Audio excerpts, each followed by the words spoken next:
नमस्कार। India debate में आप सबका स्वागत है। मैं हूं आशुतोष पाठक। आज सोमवार है और महीने की शुरुआत है। एक बड़ी खबर आज आपके लिए लेकर आया हूं। बड़ी खबर यह है कि ट्रंप और मोदी के बीच में इतना खराब रिश्ता कैसे बन गया? कौन है इसके पीछे? या ट्रंप यूं ही कुछ से कुछ किए जा रहे हैं? क्या मोदी और ट्रंप के रिश्ते अगर मजबूत होते तो पूरी दुनिया में आज क्या स्थिति होती? ऑपरेशन सिंदूर के बाद रिश्ता और खराब होता चला गया। ठीक ऑपरेशन सिंदूर के पहले भारत और अमेरिका के रिश्ते बिल्कुल ठीक रास्ते पर चल रहे थे। फिर ऐसी क्या बात हो गई जो भारत और अमेरिका के बीच रिश्ते में इतनी खटास आ गई? 15 मई 2025 को कतर में एक मुलाकात हुई थी। एक बड़े भारत के व्यवसायी गए हैं मिलने के लिए। कतर में डिनर था और उस डिनर में जाकर के मुलाकात होती है। उसके पहले से ही यह मामला शुरू हो गया था। इसका मतलब ट्रंप ने जो सैंक्शन की बात की वो नई बात नहीं है। ये पिछले कुछ महीनों से इस पर चर्चा चल रही थी और जैसे ही ट्रंप रूस और यूक्रेन के मामले में खुद को लेकर के आए, तब से यह चर्चा और गहरी हो गई। लेकिन आज मैं आपको थोड़ा नेपथ्य में लिए चलता हूं, क्योंकि आज की खबर जो मैं आपको बता रहा हूं वो बेहद बेहद सनसनीखेज है और इसे आपको जानना बेहद जरूरी है। 1980-85 के दौर में मैं आपको ले जाना चाहता हूं। तब आपको सारी बातें समझ में आ जाएंगी। जो यूनाइटेड रसिया था, सुप्रीम सोवियत जिसको आप कहते हैं, उस प्रेसिडियम ऑफ सुप्रीम सोवियत के आखिरी नेता थे मिखाइल गोर्बाचोव। जिन लोगों को इतिहास में दिलचस्पी है और वर्ल्ड हिस्ट्री को जानते समझते होंगे, वर्ल्ड इकोनॉमिक हिस्ट्री को जानते समझते होंगे, वो निश्चित रूप से इस शख्स से परिचित होंगे। और जो हमारी युवा पीढ़ी नहीं जानती है तो उनको जान लेना चाहिए कि मिखाइल गोर्बाचोव कौन थे। इससे आपको अभी जो हम आपको बताएंगे तो सारी बात धीरे धीरे धीरे धीरे समझ में आएगी।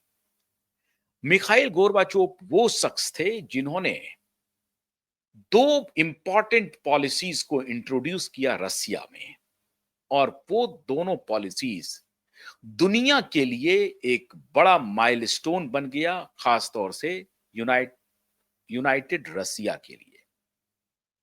और ये आखिरी लीडर साबित हुए प्रेसिडियम ऑफ सुप्रीम सोवियत के एज ए चेयरमैन।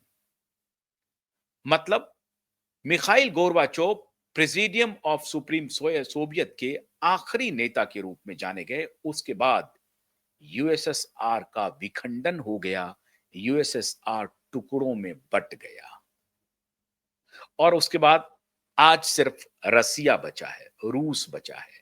पहले रूस के साथ अन्य देश थे शामिल और वो एक सुप्रीम सोवियत के संगठन के रूप में काम कर रहा था और उसका नेतृत्व किसी एक के हाथ में होता था और वो आखिरी नेतृत्व थे सोवियत यूनियन के मिखाइल गोर्बाचोव।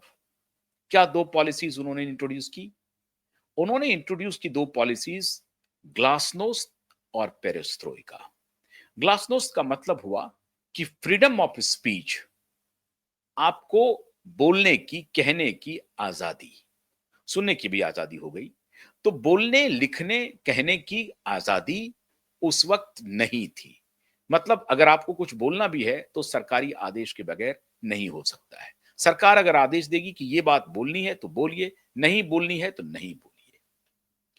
तो ग्लासनोस्ट वो पॉलिसी थी जिसे मिखाइल गोर्बाचोव ने इंट्रोड्यूस किया कि नहीं, आपको आम जन को बोलने लिखने की आजादी होगी। मतलब मोटे शब्द में आप कहें तो फ्रीडम ऑफ प्रेस हुआ, फ्रीडम ऑफ स्पीच हुआ, फ्रीडम ऑफ एक्सप्रेशन हुआ, और तब जाकर के वहां मीडिया ओपन हुई। फ्रीडम ऑफ एक्सप्रेशन आया, फ्रीडम ऑफ स्पीच आया, तो उसको कहा गया ग्लासनोस्ट। और दूसरी पॉलिसी थी पेरेस्ट्रोइका। तो पेरेस्ट्रोइका का यह मतलब था कि आप इकोनॉमी को ओपन करें, और इकोनॉमी को ओपन करने का तात्पर्य यह नहीं था कि सिर्फ जो बॉर्डर है उसको खोला जाए। मतलब बॉर्डर का मतलब कि विदेशी कंपनियों को आमंत्रित किया जाए, विदेशी कंपनियों के लिए भी स्पेस दिया जाए, और अपनी जो सरकारी कंपनियां हैं उनको डिसइन्वेस्ट किया जाए, उनको प्राइवेट हाथों में दिया जाए, और प्राइवेट और गवर्नमेंट दोनों पार्टनरशिप से भी चले तो कोई बात नहीं है। तो बड़े पैमाने पर 90 के दशक में सरकारी कंपनियों का प्राइवेटाइजेशन हुआ रूस में। और तो पहली पॉलिसी आई पेरेस्ट्रोइका, ग्लासनोस्ट, और दूसरी थी पेरेस्ट्रोइका। ग्लासनोस्ट में फ्रीडम ऑफ स्पीच मिला, और पेरेस्ट्रोइका में डिसइन्वेस्टमेंट का दौर चला, इकोनॉमी को ओपन किया गया, विदेशी कंपनियों को इजाजत दी गई रसिया में बिजनेस करने के लिए। अपने मैन्युफैक्चरिंग यूनिट से लेकर के सर्विस सेक्टर्स में हर जगह पर इकोनॉमी को ओपन किया गया, और उनके सर्वे सर्वा रहे मिखाइल गोर्बाचोव। बाद में बोरिस येल्सिन ने भी उसको आगे बढ़ाया। खैर, नतीजा यह हुआ कि रूस तो टूटा, रूस टूट गया, लेकिन एक ओपन इकोनॉमी के साथ टूटा। मैं इसका जिक्र क्यों कर रहा हूं, आज ये क्यों मौजूद हो गया है? क्योंकि आज जो इशारा कर रहे हैं ट्रंप, उसी की तरफ इशारा कर रहे हैं। जब रसिया में डिसइन्वेस्टमेंट हुआ तो बहुत सारे निजी घरानों ने सरकारी कंपनियों पर कब्जा किया। सरकारी कंपनियों पर कब्जा कहें या सरकारी कंपनियों को ओन किया, तो कब्जा ही हुआ। और उस जो निजी कंपनियों ने लिया अपने हाथ में सरकारी कंपनियों को, उसमें से एक बहुत बड़ा सेक्टर था ऑयल सेक्टर। तेल कंपनियां जो सरकारी हस्तक्षेप से चल रही थी अब तक, तो तेल कंपनियों का भी निजीकरण हुआ और वो निजी हाथों में गया। अभी एक बड़ा नाम आ रहा है, नायरा का। नायरा भारत में जो ऑपरेट करती है वो कंपनी, इसकी जो मदर कंपनी है रोजनेट। रोजनेट कंपनी निजी हाथों में है, सरकारी हाथों में नहीं है। नायरा भारत में उसका ऑपरेशन देखती है। मतलब नायरा एक दूसरी कंपनी है, मदर कंपनी रोजनेट है। अब ये जिक्र क्यों आ रहा है? रसिया के जो सरकारी कंपनी थी उसका बहुत अधिक निजीकरण हुआ, निजी हाथों में गया, और ये फिर जो निजी व्यवसायी हैं, इन्होंने रशियन पॉलिटिक्स पर नियंत्रण करना प्रारंभ कर दिया। उनके लिए फाइनेंस का बंदोबस्त, उनके लिए हर तरह का बंदोबस्त करना, और बाद में यही बिजनेस घराने, यही बिजनेसमैन रसियन ओलिगार्क के रूप में जाने गए, मशहूर हुए। मतलब रसिया के कुलीन घराने। और इसकी चर्चा आप अक्सर सुनते होंगे कि रसियन ओलिगार्क मतलब रसिया के वो बिजनेस घराने जो राजनीति में बहुत दखल देते हैं। 90s के बाद तो समझिए कि ऐसे बिजनेसमैन की बाढ़ आ गई रसिया में, जो अपने नेताओं पर भी नियंत्रण करने का सिलसिला शुरू किया। और बाद में कहा जा रहा है कि पुतिन इसी रशियन ओलिगार्क के सहारे इतने दिनों तक सत्ता में बने हुए हैं। अब खेल हो रहा है। अब ये मामला मैं आपको जो थोड़ा सा नेपथ्य में ले गया, उसके पीछे की कहानी क्या है। मैंने क्यों चर्चा की ग्लासनोस्ट और पेरेस्ट्रोइका की, मैंने क्यों चर्चा की रशियन ओलिगार्क की? क्यों? क्योंकि माननीय ट्रंप साहब अब यही आरोप भारत और रूस पर लगा रहे हैं। ट्रंप साहब कह रहे हैं कि रसिया में रशियन ओलिगार्क और भारत में कुछ निजी घराने तेल के आदान प्रदान से, व्यापार से बिलियंस ऑफ डॉलर का मुनाफा कमा रहे हैं और वो मोटे तौर पर रसिया को आर्थिक रूप से मजबूत कर रहा है और उससे रसिया की इकोनॉमी मजबूत हो रही है 3 साल तक युद्ध में खुद को झोंके रहने के बाद भी। और इसीलिए रसिया के वो ओलिगार्क और भारत के जो बिजनेस घराने हैं वो रसिया को मदद कर रहे हैं। बात समझ में आई? अब मैं उसका पूरा अकाउंट भी आपको दे रहा हूं।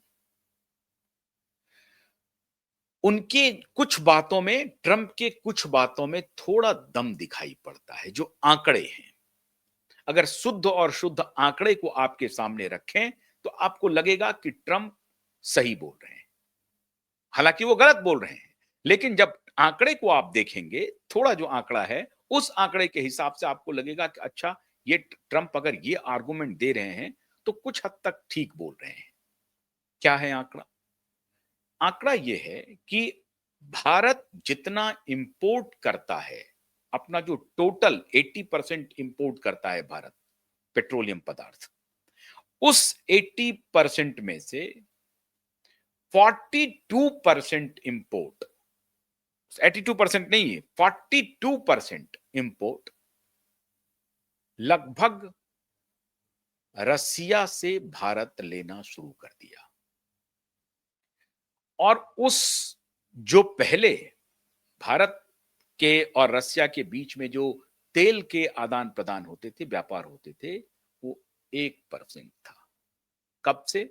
2022 के पहले 1%। अब वो बढ़कर के कितना हो गया? 42%। और उस 42% में से जो अधिकतर हिस्सा है उसका इंपोर्ट रिलायंस इंडस्ट्रीज कर रही है। मुकेश जी की रिलायंस कंपनी कर रही है।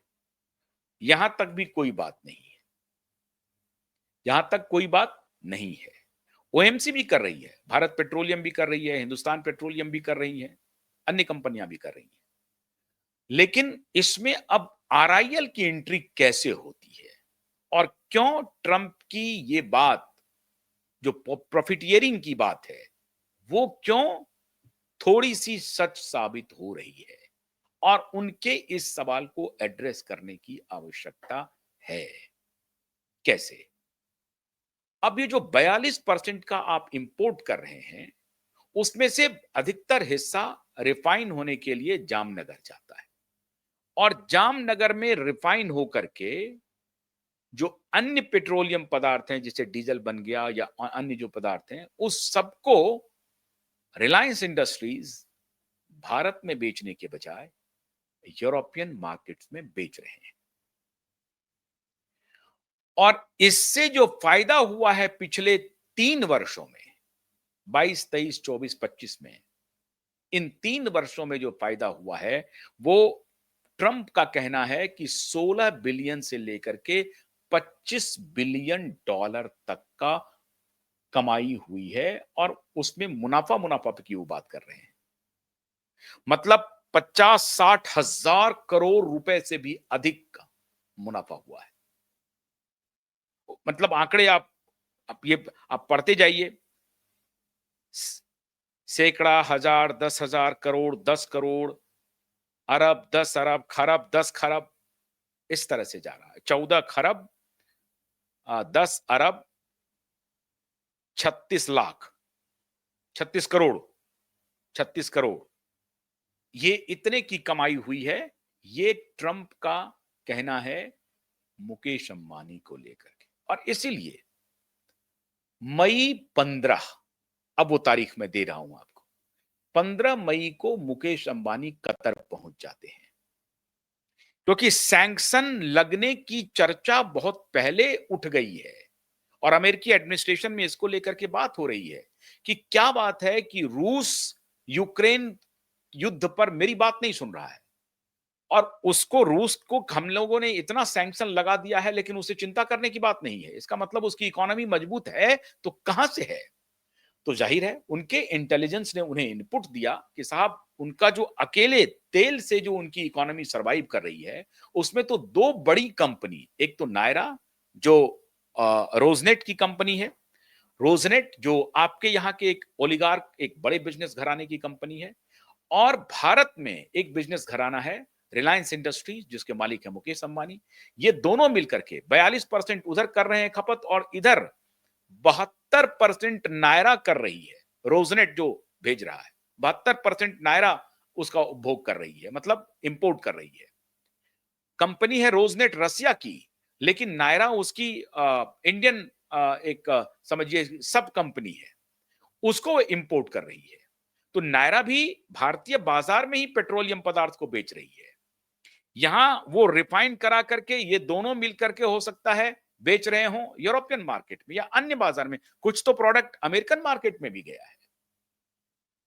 तो अब जो रशियन इंपोर्ट हो रहा है उसमें दो बड़ी कंपनियों का, रोजनेट की नायरा और भारत की आरआईएल, इन दोनों कंपनियों पर ट्रंप की नजर टेढ़ी हो गई और ट्रंप ने कहा कि आप रसिया को युद्ध फंडिंग कर रहे हैं। भारत के प्रधानमंत्री से ट्रंप को कोई शिकायत नहीं है। अब आप समझिए बात को। ट्रंप ये कह रहे हैं कि आपके यहां की जो कंपनी है भारत पेट्रोलियम या हिंदुस्तान पेट्रोलियम, जो ओएमसीज है, अदर मैन्युफैक्चरिंग कंपनी जो है, ऑयल मैन्युफैक्चरिंग कंपनी जो है, वो क्या कर रही है कि वो अगर तेल लेती है तो वो भारत के बाजारों में बेचती है, उससे बहुत ज्यादा प्रॉफिट नहीं होता है, जो मिनिमम प्रॉफिट है उस पर वो काम कर रही है। वो प्रॉफिट भी हालांकि बहुत बड़ा है, लेकिन वो भारत में है। यहां क्या कर रहे हैं आप कि आप यूरोपियन बाजार में बेच रहे हैं अपने प्रोडक्ट, तो उससे आप फायदा उठा रहे हैं, और तब जाकर के जो 1% आपका इंपोर्ट था रसिया के साथ, आपने उसको बढ़ा करके 3 वर्ष में 42% कर दिया है।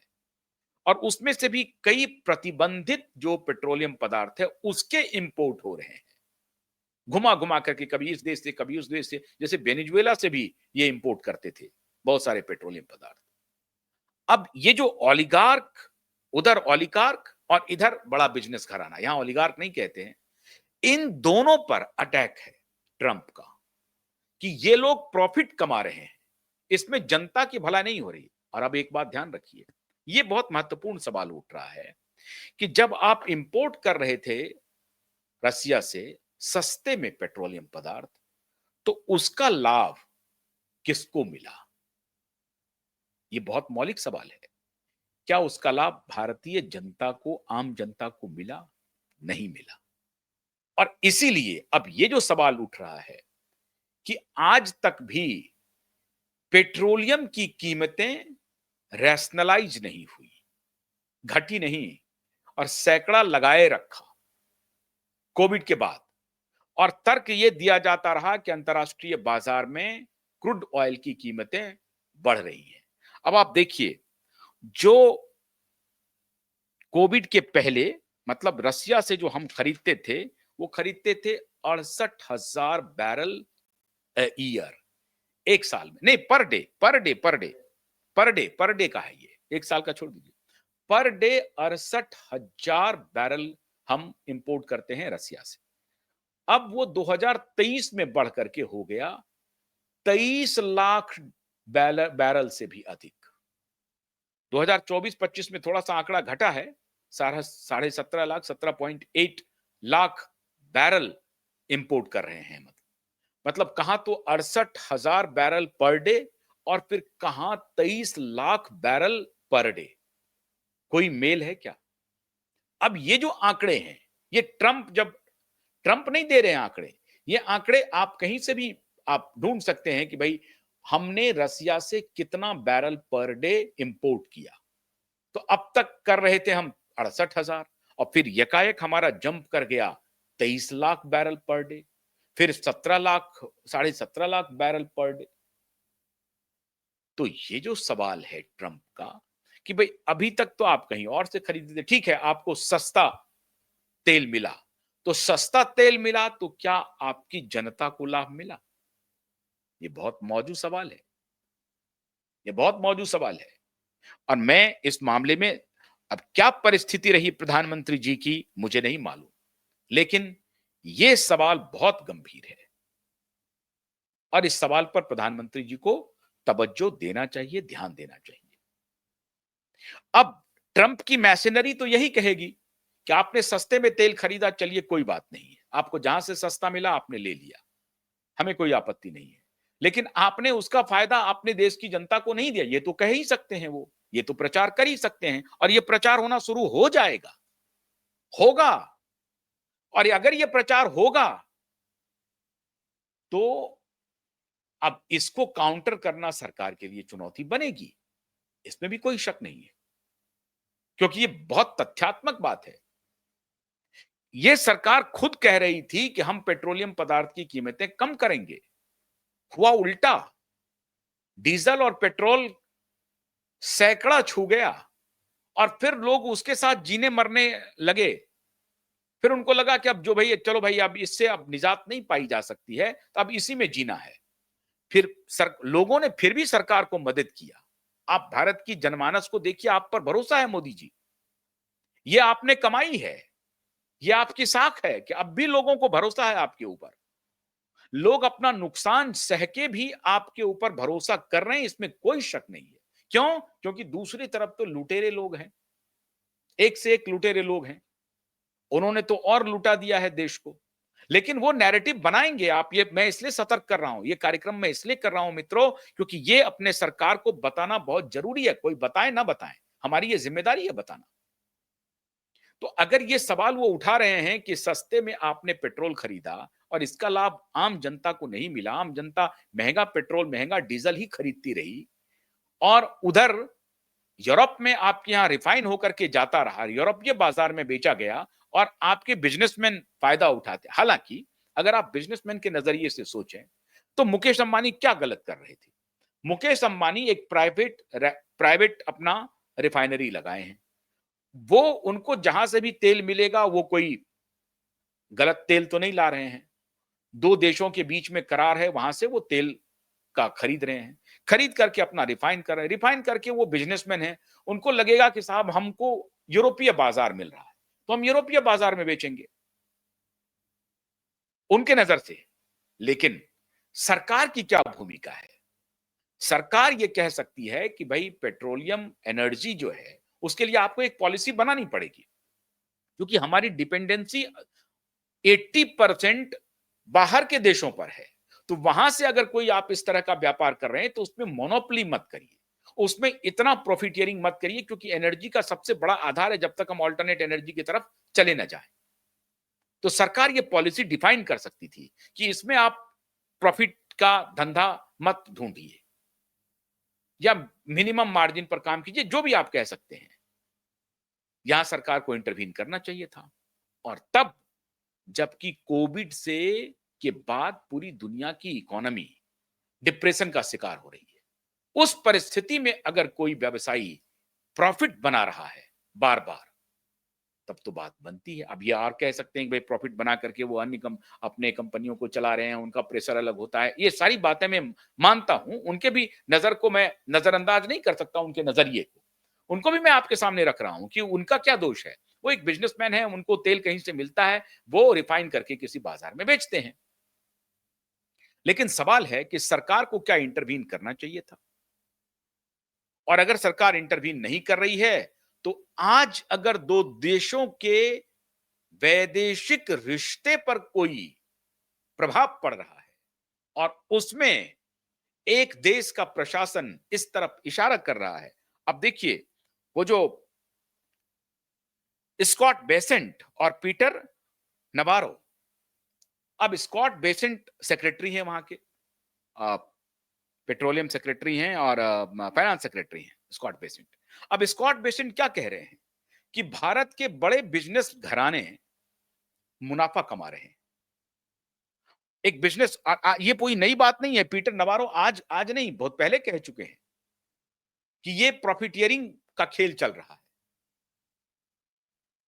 तो अब जो ओलिगार्क तय हुआ था 1980 के बाद 90 में जो ओलिगार्क बना, उसका रिजल्ट आज आ रहा है। हालांकि इसका मतलब ये नहीं कि अमेरिका बड़ा दूध का धुला हुआ है। हम सिर्फ आपके सामने वो तथ्य रख रहे हैं जिसको ट्रंप सामने रख करके, ये सब हालांकि उनकी दलील थोथी है, ये सारी दलील थोथी है। वो खुद वहां से व्यापार कर रहे हैं, अमेरिका खुद व्यापार कर रहा है, पूरा यूरोप रसिया से व्यापार कर रहा है, वो खुद रसिया से व्यापार कर रहे हैं, तो उनकी दलील, और वो खुद प्रॉफिट बना रहे हैं, लेकिन ये दलील भारत पर वो थोप रहे हैं। सवाल ये है मित्रों कि ये जो आरोप लगता है कि बिजनेसमैन को पॉलिटिकल हस्तक्षेप कितना देना चाहिए, या एक बिजनेसमैन, मई में जो मुलाकात हुई उसका क्या फल मिला पता नहीं। अभी कहा जा रहा है कि 12 सितंबर को दोबारा मुकेश अंबानी मिलने जा रहे हैं डोनाल्ड ट्रंप से। मुलाकात होगी कि नहीं होगी कहना मुश्किल है। अगर होगी तो निश्चित रूप से वो इन मुद्दों पर बात करेंगे। हो सकता है कि वो संदेश वाहक के रूप में भी जाएं, भारत के पक्ष को वहां पर रखेंगे कि हमने कोई गलत काम नहीं किया है, और आप जो हमारे ऊपर सैंक्शन लगा रहे हैं या इस तरह की बात कर रहे हैं, हमारी वजह से दो देशों के बीच में रिश्ते खराब नहीं होने चाहिए। निश्चित रूप से वो इस बात को रखेंगे सामने में। रखते वो रखेंगे तो, लेकिन डोनाल्ड ट्रंप इस बात को स्वीकार करते हैं कि नहीं करते हैं, अब ये तो डोनाल्ड ट्रंप के ऊपर निर्भर है। 12 सितंबर को मुलाकात हो भी पाती है कि नहीं हो पाती है कहना मुश्किल है। भारत ने अपना राह अलग कर लिया, भारत ने रास्ता चुना। अभी एससीओ की मीटिंग में है प्रधानमंत्री जी। तो कहने का तात्पर्य यह है कि अगर इस तरह का इंटरफेरेंस एक देश का दूसरे देश के रिश्ते में बीच का हड्डी बन रहा है, तो ये तो समझने वाली बात है। इसे थोड़ा ध्यान से समझना पड़ेगा कि अपने प्रॉफिट को एक बिजनेसमैन कमाए, लेकिन कोई उसका इम्पैक्ट भारत की विदेश नीति पर तो नहीं पड़ रहा है। उसका इम्पैक्ट इतना डिपेंडेबल तो नहीं कहेंगे, कई जगह पर उन्होंने धोखा दिया, लेकिन पिछले 50 वर्षों से, 71 के बाद से एक प्रकार से अच्छी खासी दोस्ती चल रही थी, और ट्रंप और मोदी के साथ तो बहुत अच्छे रिश्ते थे। तो ये जो रिश्ता खराब हुआ है, वो मोदी की वजह से नहीं हुआ है, या भारत की अपनी पॉलिसी की वजह से नहीं हुआ है। एक तो ट्रंप की अपनी महत्वाकांक्षा है, और दूसरा कहीं ना कहीं कुछ व्यावसायिक घरानों के, आप कह सकते हैं कि थोड़ी बहुत गलतियों की वजह से ये मामला इतना खिंच रहा है। मैं बड़े नपे नपे शब्दों में बोल रहा हूं, क्योंकि मुझे मालूम है हमारे जो दर्शक हैं उनको ये लगने लगेगा कि भाई हमने कोई ये खोल दिया है। मैं सरकार को प्रोटेक्ट करना चाहता हूं, बिजनेसमैन को भी प्रोटेक्ट करना चाहता हूं कि मैं एंटी कैपिटलिस्ट नहीं हूं। मैं चाहता हूं कि कैपिटलिस्ट मुकेश अंबानी जैसे हजारों कैपिटलिस्ट बने, ताकि हमारा देश ग्रो कर सके, इकोनॉमिकली मजबूत हो सके। लेकिन ये ख्याल तो बिजनेसमैन को रखना पड़ेगा कि उनकी किस चाल से हमारे देश पर कोई असर तो नहीं पड़ रहा है, हमारा राष्ट्र किसी संकट में तो नहीं आ रहा है। ये ख्याल तो उनको करना पड़ेगा। तो दोस्ती का ख्याल मुकेश अंबानी जी को भी करना है, और अन्य बिजनेस घरानों को भी करना है, रोजनेट के भी मालिक को करना है, पुतिन को भी थोड़ा करना पड़ेगा। अब देखते हैं कि ऊंट किस करवट बैठता है। हम उम्मीद करते हैं कि हमारा विश्लेषण आपको पसंद आया होगा। अगर पसंद आए तो इसे लाइक कीजिए, शेयर कीजिए। बहुत बहुत शुक्रिया। नमस्कार।